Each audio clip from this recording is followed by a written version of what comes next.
Alrighty, so let's get started. So my name is Sammy Riccio, and I am the Donor Engagement Coordinator for Hawkwatch International, and I want to welcome you to our event today, Take a Bite Out of Science, What is Molt? So Take a Bite Out of Science is our Lunch and Learn series where we take big scientific topics and then put them into more bite-sized, digestible pieces. So this presentation is going to run for about 25 minutes, and then we'll save the last 5 or 10 minutes for questions and answers. So if you have any questions throughout the whole presentation, please feel free to pop them into the chat. We are able to offer today's programming for free thanks to ZAP funding for those of you who are local to Salt Lake County and with additional support from donors like you. So with that, I am going to pass it over to Nicole Richardson for our presentation.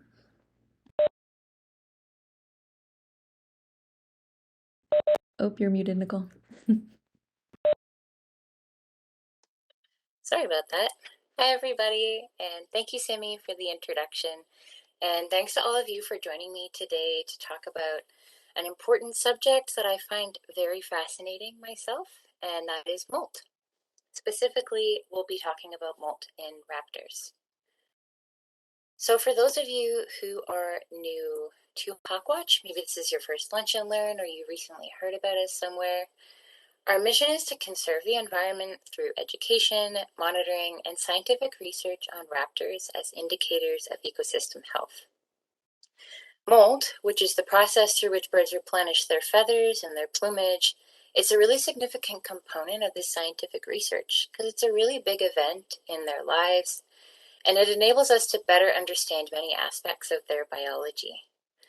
So today I'll talk about why this is the case, what molt really is, how the process of molt works, and what it can tell us about a bird. So to do that, we're going to be looking at a lot of exciting close-up photographs of birds in the hand. So I want to take a quick moment to state that all birds photographed in hand throughout this presentation were safely captured and handled for research purposes under all appropriate and necessary state and federal permits. So let's get into it. Before we get started with molt, I really want to start talking about feathers, because really by molt we mean the replacement of a bird's feathers. We're going to spend the next 30 minutes kind of talking about feathers. So I want to set the stage somewhere familiar and talk about feathers. All birds, and only birds today, as we know, have feathers. Feathers are super important for a bird, and they serve three main purposes. The first of these is the bird's appearance, of course. This California quail, pictured at left, adorned with his handsome black throat, white stripes, and little plume on top of his head, is using his plumage for ornamentation. He'll attract a mate, defend himself against competitors, etc., etc. Of course, though, birds also use their plumage for camouflage, like this horned lark here, clad in this marbled, tawny, brownish-grayish plumage. It blends in perfectly with the rocks around it, so much so that I actually didn't see this bird till I nearly stepped on it.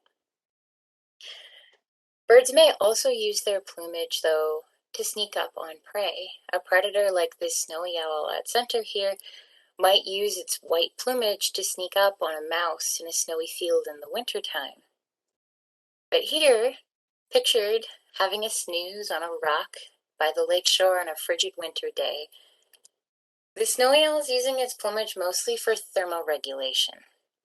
That's a big fancy word just to say that the bird's using its feathers, its plumage, to maintain its body temperature. It's keeping warm air close to its body, keeping cold air away, or vice versa if it needs to cool down. Lastly, and most famously, birds use their feathers, their plumage, for movement or locomotion, like this brown pelican here, pictured flying against a clear blue sky. I use the word locomotion instead of flight here, and that's because birds also use their feathers to travel through different mediums, like water. A penguin or a duck, or this American coot pictured here, will use their feathers to move through the water, and some do it quite efficiently if you imagine a penguin swimming through the water. So now that we know what feathers are for, I want to zoom in for a second and just talk about feathers themselves. Feathers are made of keratin, and they're really complex structures. This keratin, I should say, it's very similar to what's in our fingernails or our hair. It's slightly different in reptiles and in birds, but very similar in that it's lightweight, it's flexible, it's durable. Feathers are really complex structures. I really just want to keep it simple and talk about 3 parts of them, though, that give them their structure. They're branched structures. So if we imagine the center of the feather here, kind of like the trunk of a tree, this is the rachis, or the feather shaft, if you will. It gives the feather its main central structure. And branching off of the rachis, we have several barbs, these long lines that extend out from the rachis. These barbs, if we zoom in really, really close here, you can see where the barbs are separated here in the center. Along the edge of where those barbs are separated, they look kind of fuzzy almost. They have these like hair-like projections, and these are called barbells. These zip together to hold the feather together to give it its structure.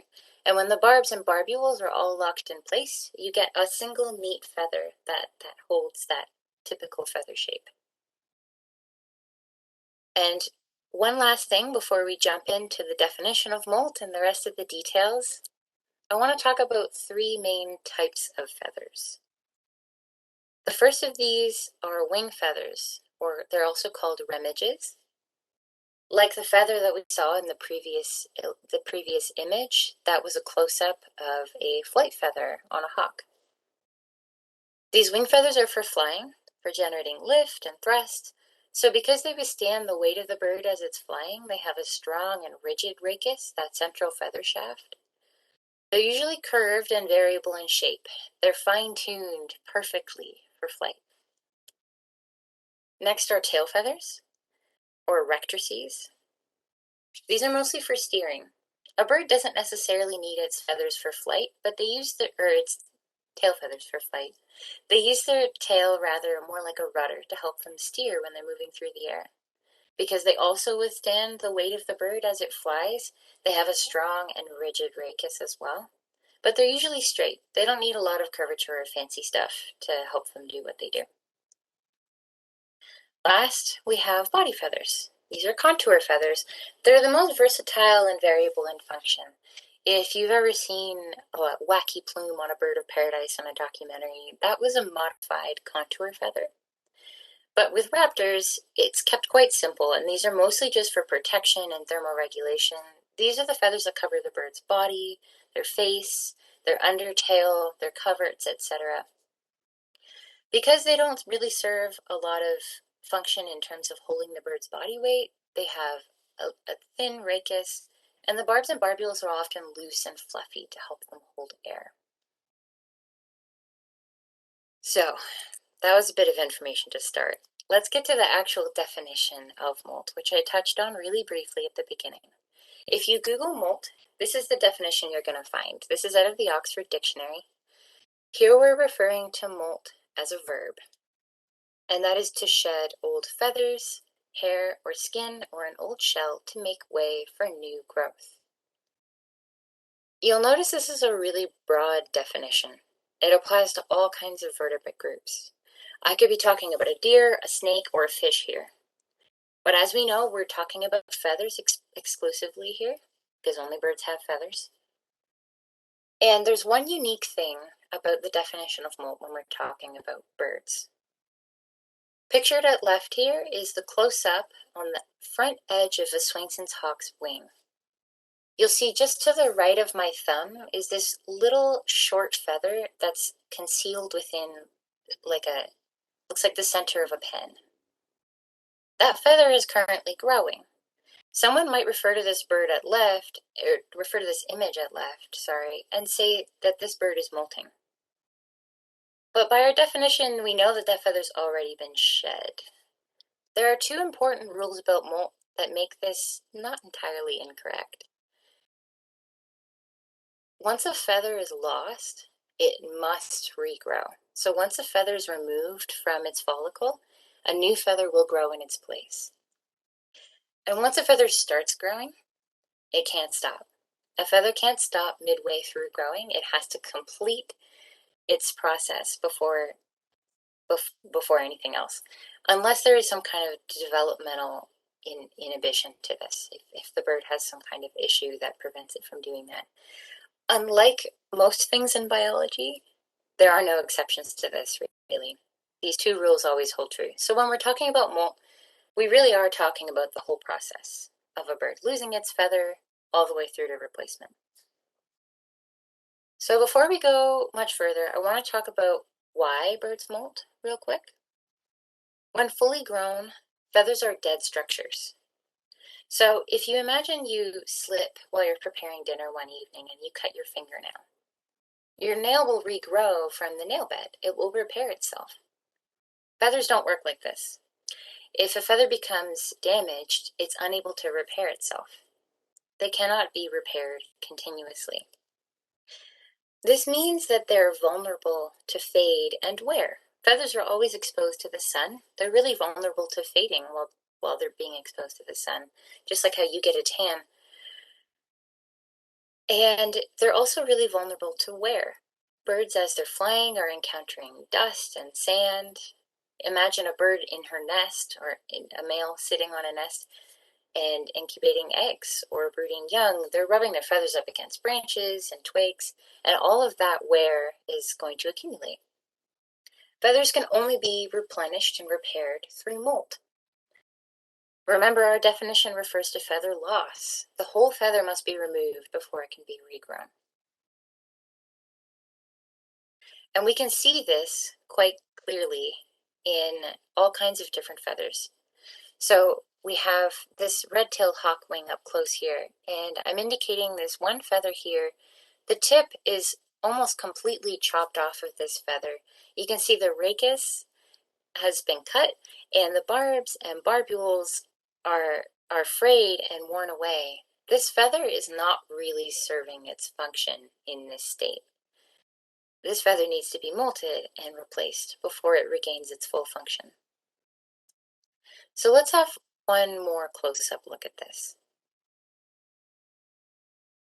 At the right here, I'm indicating two feathers. For context here, I should say, we're looking at the upper tail coverts of a red-tailed hawk, up super, super close.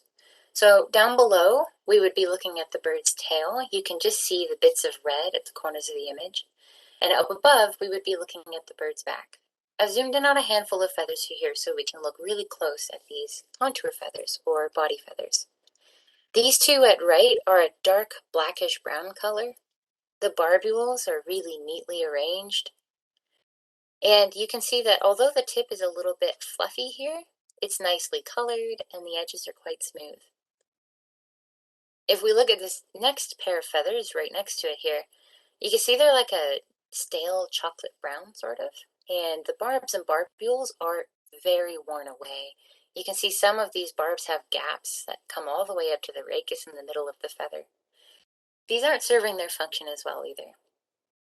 And you can see the contrast between these two groups of feathers quite clearly. And for us as researchers, this means we can differentiate between feathers which have been replaced recently, that the bird has molted and replaced, and those feathers which have been retained or held onto for some time.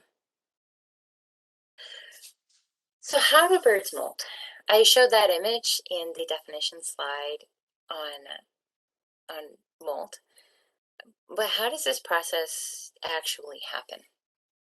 Well, here's a close-up of the flank of that same Swainson's hawk from our definition slide, and she's molting some of her contour feathers on her body. These new feathers grow within the protection of a keratinous sheath. Remembering feathers are made of keratin, so this is just kind of like a plasticky structure that keeps the feather protected as it grows. It also allows lots of blood flow to the base of the follicle to support growth. Feathers are dead when they're fully grown, but as they're growing, they need to have blood flow and protein support for their growth.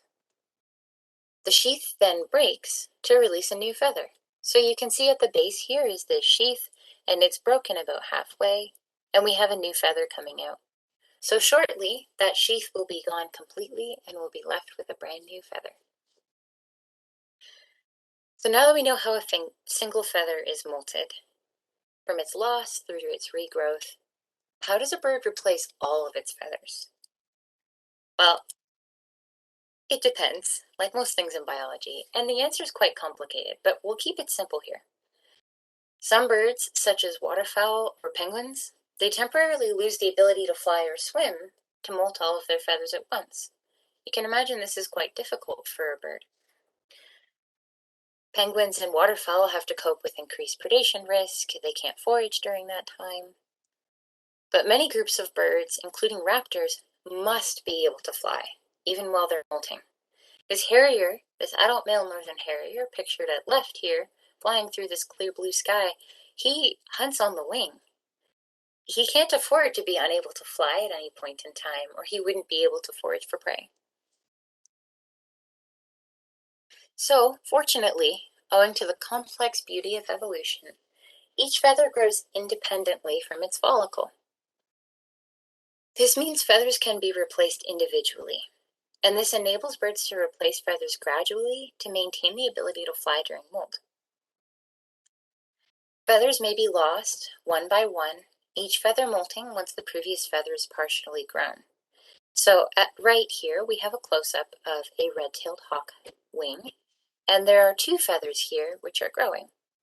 You can see one is longer, the sheath is quite a bit longer, and the feather has begun to break from the end of the sheath, so it's becoming a full feather. And the next feather next to it is just a small pin. It hasn't quite broken at the end yet. It's going to continue growing.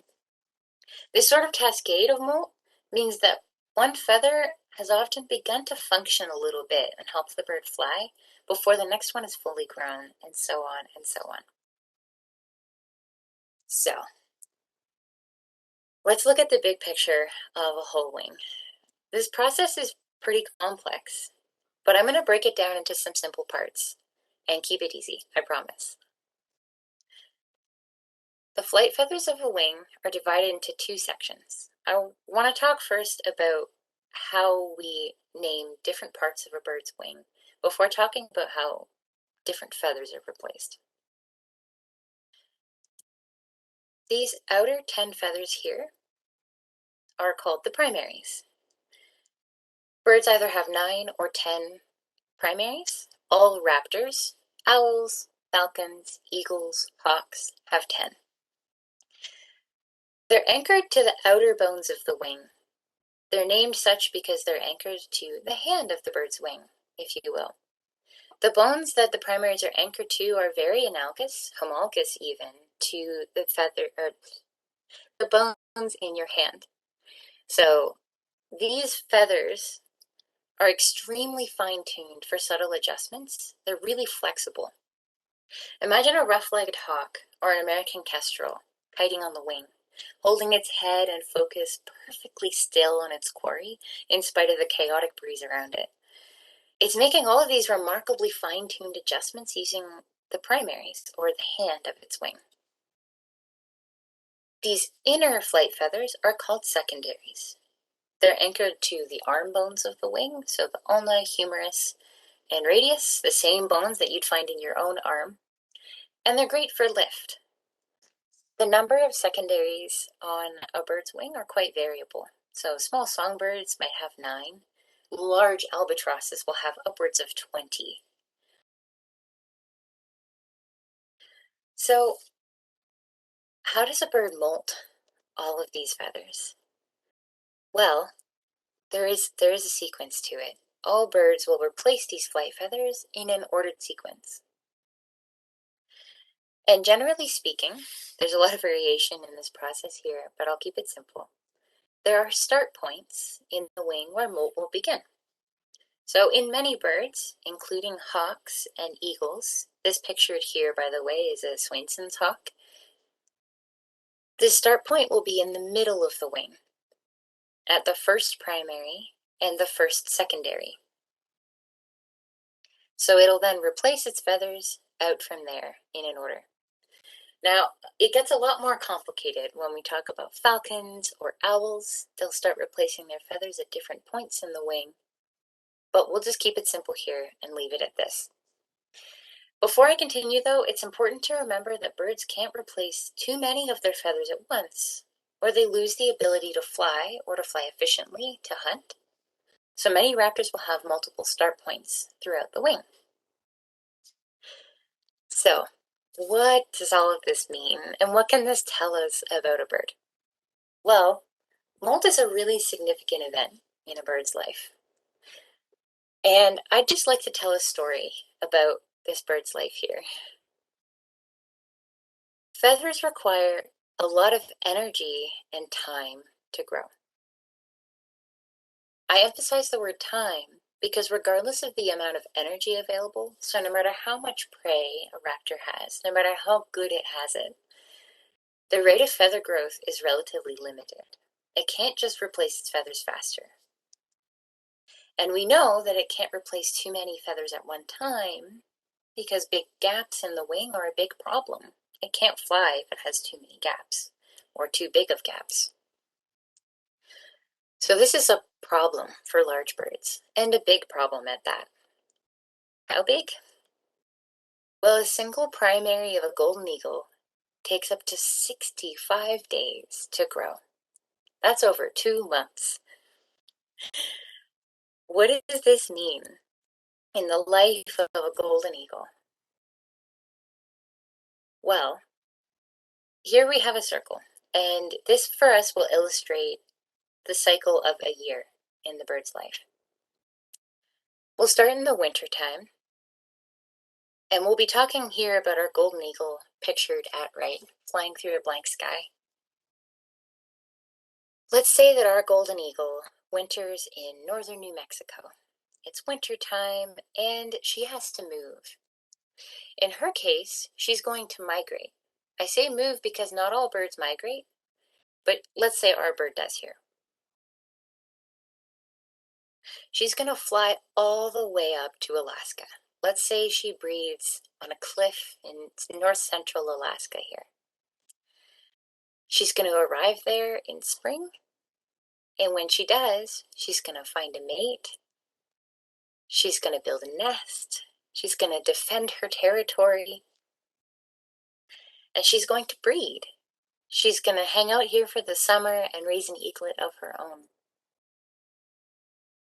Up until this point, she has been spending a lot of energy migrating. So far, she's unable to molt feathers in her wing because for a big bird to fly that far, she needs to maintain as much efficiency in flight as she possibly can. And now she's on breeding grounds, and she's got lots of food available, and she's not going very far, but she has a hungry eaglet to feed. So she can't molt now either, really. Her mate is helping her, though, and she's come to the end of her breeding season. Her eaglet is ready to fledge, the male is helping to feed the chicks, and now she can start to molt. But here we are in autumn, and she needs to leave her breeding grounds in Alaska before the frost settles over and prey becomes scarce.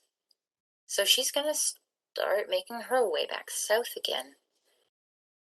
She didn't have very much time to molt.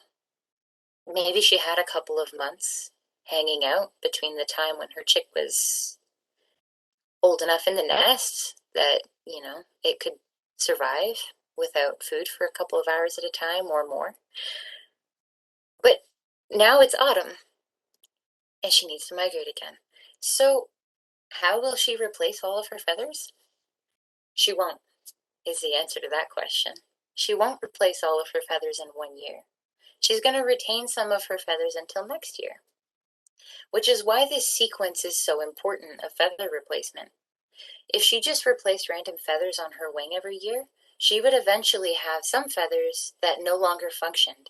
If she holds on to feathers for 3, 4, 5 years, by the 5th year those feathers won't function anymore to help her fly. So it's by tuning into these different strategies of molt, these different molt centers or molt starting points, and understanding how many feathers a bird replaces or retains every year, that we as researchers can look closely at a wing for those points of contrast, like we looked at earlier between feathers, new and old, to determine the age of the bird. Sadly, I don't have time to look into this in too much detail for now, but we do have other YouTube videos on our channel where other members at Hawkwatch International talk a little bit more about molt and aging birds, and hopefully now you feel armed with the knowledge to go forward and do that. Feathers are prone to fade and wear, so we can always see these differences between old and new feathers. But this picture is different for every single species, perhaps every population, and one could argue that every individual will have a different picture like the one I have here. For example, not all golden eagles migrate. Golden eagles occur all throughout the world, and they're very variable even within North America in their behaviors. For example, some golden eagles will spend their entire year in one state. They may not fly very far if they don't need to. Some golden eagles in central and coastal Alaska might hang out there for the whole year if they can find prey. And then different species will have different molt strategies. They'll have a different picture, like I've got at left here. So some red-tailed hawks, for example, they'll spend their entire year on a single territory in the south, somewhere like Florida or Tennessee or Southern California. This means they have a lot of time to molt. Maybe in their first molt, a red-tailed hawk would replace all of its feathers, and this means for us as researchers, the following year, we have a very different pattern to interpret than from a red-tailed hawk, which may be bred in Alaska and only replaced half of its feathers. Some species, on the other hand, have a very, very long journey to undertake each year, so they have very little time to molt. A Swainson's hawk from Idaho might fly all the way to Argentina and back. This doesn't leave a whole lot of time for molt, and there's a lot that we don't know about Swainson's hawk molt. Might they replace some of their molt or some of their feathers on wintering grounds? There's some evidence to suggest this could be the case, but there's still so much we don't know. In the big picture, molt is a really significant event in a bird's life. It has to keep up and molt enough every year to maintain a functional plumage so that it can fly and continue doing what it needs to do. And in the case of raptors, this means hunt. Otherwise, it's in trouble. And for big birds, this is an even bigger problem that they face. As climate changes and humans are impacting the landscape more and more, this whole cycle that I have illustrated here is changing too. We're seeing migratory behaviors change and breeding ranges shift. But what about molt? It's a really important piece of this puzzle, and there's a lot of research going on breeding and migration, but I'd like to argue that molt is important too, because a bird has to fit this into its annual cycle. It's a really important piece of the puzzle that I hope someday receives the research attention that it deserves.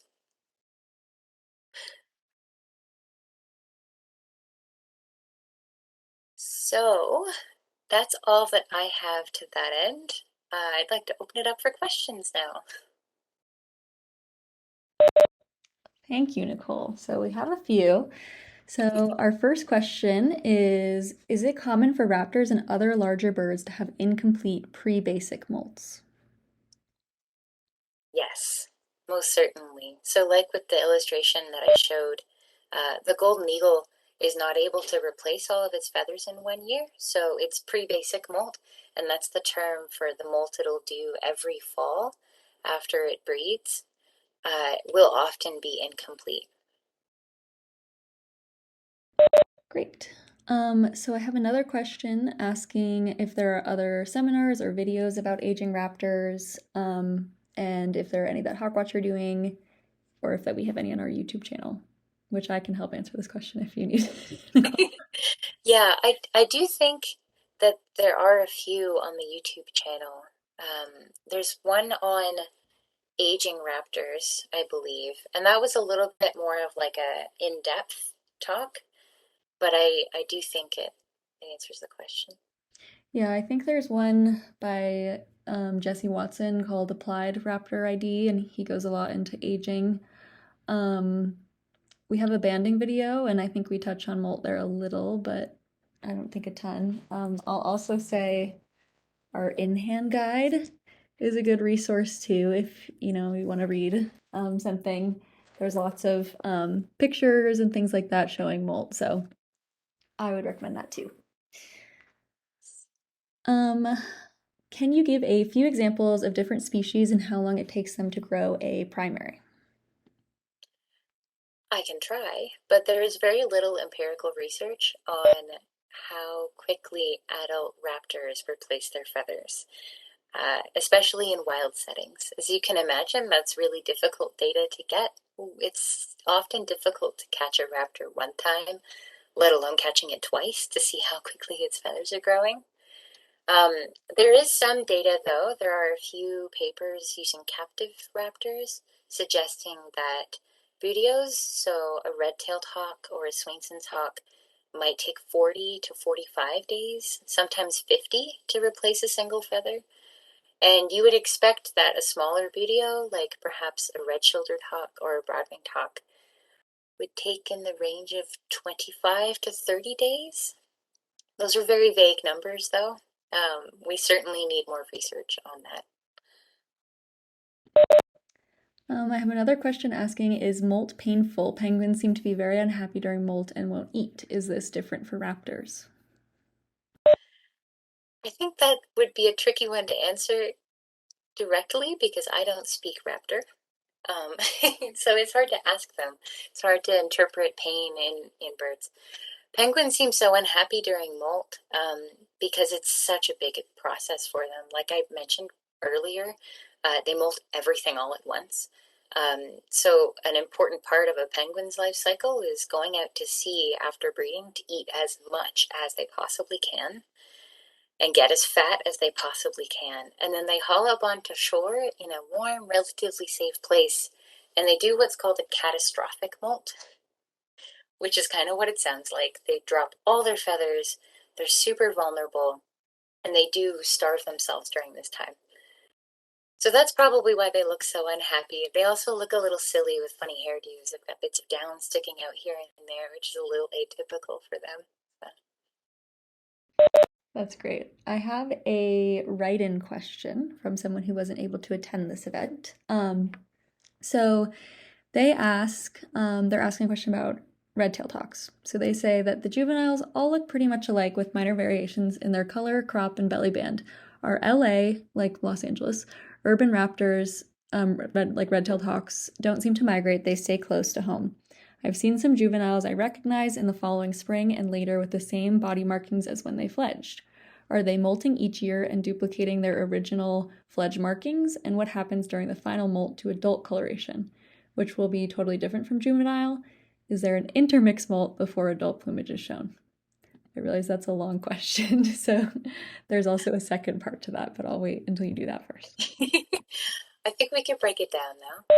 So once a bird molts from its juvenile plumage after it fledges and it molts into its first adult plumage, aside from those contrasts in the flight feathers that we see, by and large its plumage is going to look the same as it will for the rest of its life. So the markings on its tail, whether it has spots or speckles or banding up the tail, that's largely going to be the same for the rest of its life after that. And birds in LA certainly will stay there year round. California is one of those examples I used where red-tailed hawks will find a territory and they'll hang out in the same place. So this person probably is seeing the same red-tailed hawks, and once they molt into their adult plumage, they can be recognized year after year with really careful, close analysis. Okay, so I have a second question saying, can adults molting each year change their adult plumage in color, if not in pattern? So can a russet-breasted bird molt to a lighter shade next molt? There is no evidence for that. In fact, when we see birds year after year, which, like I said, raptors are hard to catch once, catching them twice is even harder. So we have few examples, but we do have some good examples where birds have been captured years later after being captured the first time in an adult plumage. And by and large, they look almost exactly the same. If this person's seeing any variation in shade, it could be feather wear, because feathers wear in the sun and they sometimes will take on a slightly paler shade. Birds will look much more like vibrantly colored right after they molt. Great. And then we'll do one last question since we're over. Would the molt of a second-year raptor, such as red-tailed hawks or rough-shouldered hawks, start sooner than adults since the second-year birds aren't breeding? Probably yes. There is not a really solid answer to that from the literature, but I do see this. I say we see this. Several folks who band raptors will see this anecdotally. So they'll start molting in southern Ontario. I know from back home. Red-tailed hawks will start molting the young birds in March or April, and most of the adults won't start molting until after they're done breeding. So that's another area that needs more study, but I would say the answer is probably yes.